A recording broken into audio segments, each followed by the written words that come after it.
ঘৰত আহিলে চুলিখিনিৰ অলপ প্ৰাকৃতিক ধৰণেৰে যত্ন লওঁ। সেয়ে ছিঙি আনিলোঁ কেইটামান কুমলীয়া নৰসিংহৰ পাত। নৰসিংহৰ পাত চুলিৰ বাবে বৰ ভাল। তেলত নৰসিংহৰ পাত কেইটামান দি গৰম কৰি চুলিত লগালে চুলি পকা সমস্যা নাইকিয়া হয়। এয়া হৈছে কেৰহতী মানে ভৃংগৰাজ। ঘৰত এইবোৰ ঔষধি দৰৱ পাওঁ বাবে ঘৰত আহিলে অন্ততঃ এবাৰ হ'লেও চুলিৰ যত্ন লওঁ। কাৰোবাৰ যদি চুলি মেঘবৰণীয়া তেতিয়া এইবিধ পাতৰ ৰস লগালে আপোনাৰ চুলি হৈ পৰিব কিচকিচিয়া ক'লা। চুলিৰ বাবে পিঁয়াজৰ ৰসৰ গুণাগুণ নকলেও হ'ব।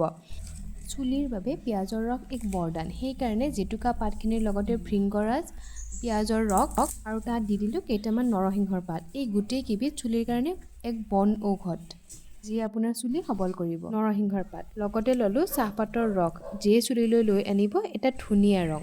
এনেকৈ জেতুকাখিনি মিক্সিত খুন্দি মূৰত লগাই পেলাই মই 2 ঘণ্টাৰ কাৰণে ৰাখি থ'লোঁ। আৰু এয়া চুলিৰ কাৰণে বহুত ভাল যদি আপুনি নেচাৰেল ধৰণে চুলিৰ যত্ন ল'ব বিচাৰে। এয়া চাওক মোৰ চুলিখিনি কিমান ধুনীয়া হৈ আছে, একদম চিল্কি।